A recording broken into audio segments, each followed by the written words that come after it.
मैं Mamta Sharma, lecturer CDDM, government women's polytechnic college Ajmer.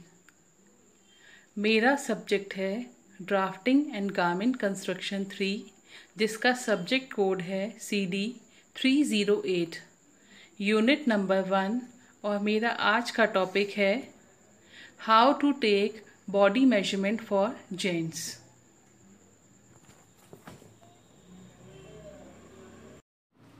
मेरा आज का टॉपिक है how to take body measurement for gents, अर्थात पुरुषों के लिए नाप किस प्रकार से लेनी चाहिए। कस्टम फिट परिधान निर्माण के लिए पहली व आवश्यक आधारभूत प्रक्रिया नाप लेना है। कस्टम फिट परिधान से तात्पर्य टेलर्ड गारमेंट या बेस्पोक पद्धति से बनने वाले परिधानों से है। हमारा फाइनल प्रोडक्ट तभी सही बनता है जब नाप सही प्रकार से लिया जाए। उचित प्रकार से नाप लेना ही फैशन गारमेंट बनाने का आधार या नींव होता है। मेजरमेंट या नाप की परिभाषा किसी भी चीज़ के नियंत्रित आयाम को नाप कहते हैं, अर्थात a control dimension of any particular things is known as measurement. नाप मुख्यतः दो प्रकार से लिए जाते हैं। इसमें फर्स्ट है डायरेक्ट या प्रत्यक्ष नाप, दूसरा है इनडायरेक्ट या अप्रत्यक्ष नाप।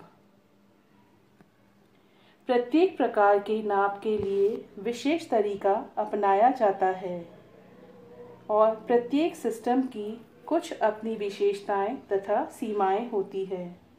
ड्रेस मेकर अपनी आवश्यकता के अनुसार उद्देश्य की प्राप्ति के लिए किसी भी तरीके का चुनाव कर सकता है। आज मैं आपको डायरेक्ट मेजरमेंट सिस्टम के बारे में बताऊंगी। डायरेक्ट मेजरमेंट सिस्टम नाप देने का वह तरीका है जिसमें नाप लेने वाले व्यक्ति के समक्ष नाप देने वाला व्यक्ति उपस्थित होता है। यह नाप लेने की सबसे उत्तम प्रणाली है क्योंकि इसमें ग्राहक की या कस्टमर की इच्छा के अनुसार ड्रेस से संबंधित सभी नाप लिए जा सकते हैं। इस विधि के द्वारा लिए गए नाप बिल्कुल एक्यूरेट होते हैं तथा व्यक्ति विशेष के शारीरिक दोषों को भी ध्यान में रखा जाता है। इससे पोशाक सही फिटिंग की बनती है तथा ऑल्ट्रेशन की आवश्यकता नहीं पड़ती है। इसलिए टेलर्ड गारमेंट बनाने के लिए इसी आधार पर नाप लिए जाते हैं। इसके अंतर्गत बेसिक मेजरमेंट में लंबाई के नाप, गोलाई के नाप तथा चौड़ाई के नाप लिए जाते हैं तथा स्पेशल गारमेंट बनाने के लिए CPG सिस्टम द्वारा नाप लिए जाते हैं। अप्रत्यक्ष या इनडायरेक्ट मेजरमेंट, इसमें जब व्यक्ति नाप देने वाले व्यक्ति के समक्ष उपस्थित नहीं होता है तो इसे इनडायरेक्ट मेजरमेंट कहते हैं, जिसमें स्टैंडर्ड मेजरमेंट का उपयोग किया जाता है जो हम स्टैंडर्ड मेजरमेंट चार्ट के द्वारा प्राप्त करते हैं, या व्यक्ति के चेस्ट का नाप निकालकर उससे बाकी नाप निकाले जा सकते हैं। और यदि हमारे पास ये दोनों चीज़ें भी ना हो तो हम व्यक्ति के रेडीमेड या सिले हुए वस्त्र से भी नाप लेकर उसके दूसरे नाप निकाल सकते हैं।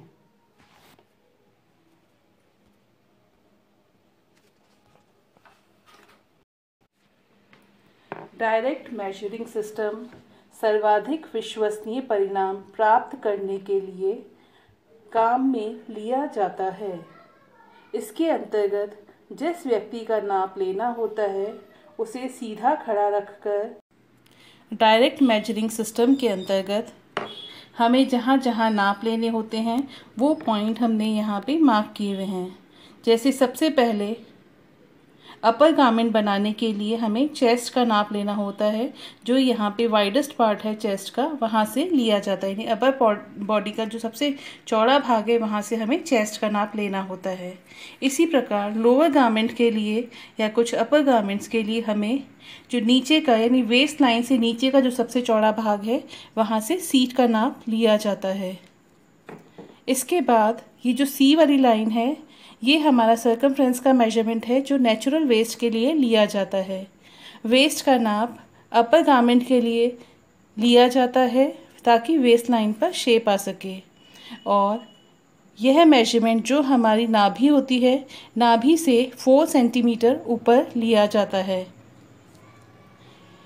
जो नाभि होती है ये हमारी ट्राउज़र की वेस्ट होती है, यानी कुछ लोग नेवल के ऊपर पैंट या पजामा पहनते हैं तो उसके लिए यहाँ से स्टमक का मेजरमेंट लिया जाता है। और ये मेजरमेंट जो है डी का, ये सी से ज़्यादा आता है। इसके बाद कुछ मेजरमेंट है जो हम बैक पार्ट से लेते हैं, जैसे ये ई और ये एफ। ये जो ई है ये हमारी सेंटर बैक लाइन है, जहाँ से बैक नेक से 4 इंच नीचे इसका मेजरमेंट लिया जाता है। और ये ई से लेकर के एफ तक ये हमारा हाफ ऑफ अक्रॉस बैक है। और जब इस मेजरमेंट को हम डबल कर देंगे, दुगना कर देंगे, तो ये हमारा अक्रॉस बैक का मेजरमेंट आता है। इसी प्रकार जी से एच, ये जी है और ये यहाँ से एच, जहाँ हमारा सी पॉइंट था वहाँ पर हम जी से एच तक नेचुरल वेस्ट का मेजरमेंट लेते हैं। ये हमारी नेचुरल वेस्ट की लंबाई है। किसी भी गारमेंट में शेप देने के लिए हमें नेचुरल वेस्ट के मेजरमेंट की आवश्यकता होती है। जी से आई यानी जो आर्मपिट है उसके बिल्कुल नीचे जहाँ से हम चेस्ट का मेजरमेंट लेते हैं, तो नेचुरल जो हमारा बैक नेक है वहाँ से लेकर के यहाँ का जो मेजरमेंट होता है ये हमारे साइड डेप्थ के लिए इम्पॉर्टेंट होता है।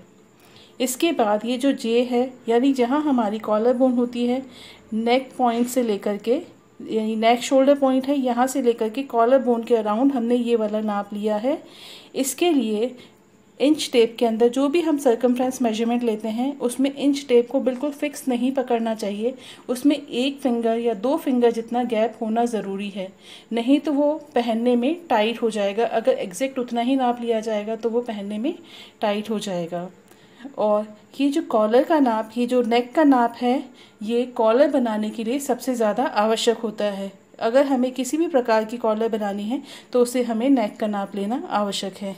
जे के बाद के से एल, ये के है हमारा पॉइंट और ये एल है, ये हमारी स्लीव की लंबाई है। जो हम 1 पीस स्लीव बनाते हैं उसकी लंबाई के लिए इसको कोहनी के यहाँ से हाथ को थोड़ा बेंड किया जाता है, उसके बाद इस नाप को लिया जाता है। इसके साथ ही ये एन है, क्रॉच पॉइंट जहाँ हमारा है वहाँ से लेकर के जहाँ हमारा नीचे फीट टच करते हैं वहाँ तक एन से लेकर के ओ तक का जो मेजरमेंट है ये हमारा इनसाइड लेग मेजरमेंट कहलाता है। और जो हमारी वेस्ट लाइन है, वेस्ट लाइन से लेकर के अगर हम किसी हार्ड सरफेस पे सीट पे बिठा कर के जो मेजरमेंट लिया जाता है, ये मेजरमेंट है हमारा बॉडी राइज मेजरमेंट, जिससे हमारी क्रॉच का नाप निकाला जाता है। तो हमारा जो बॉडी राइज मेजरमेंट है और इनसाइड लेग मेजरमेंट है, इन दोनों को ज्वाइन करके हम लोअर गारमेंट की लंबाई को निकाल सकते हैं। यानी डी से लेके एन तक और एन से लेकर के ओ तक, ये जो हमारा मेजरमेंट है इससे हमारी लोअर गारमेंट की लंबाई आ जाती है। इसमें डी से मतलब है जहाँ हमने वेस्ट लाइन से लेकर के बैठाने के बाद जो मेजरमेंट लिया है उससे, यानी पी से क्यू वाला जो मेजरमेंट है उससे तात्पर्य है। इसके बाद आर जो है ये हमारा रिस्ट का या कलाई का नाप है। जब कोई भी शर्ट बनाई जाती है तो उसके लिए रिस्ट का नाप आवश्यक लिया जाता है, तो ये हमारा रिस्ट मेजरमेंट है। इस प्रकार हम ये नाप लेकर के जो हमारे नॉर्मल है, जो अपर और लोअर गारमेंट दोनों के अंदर काम में आते हैं, ये वाले मेजरमेंट इस प्रकार हैं। धन्यवाद।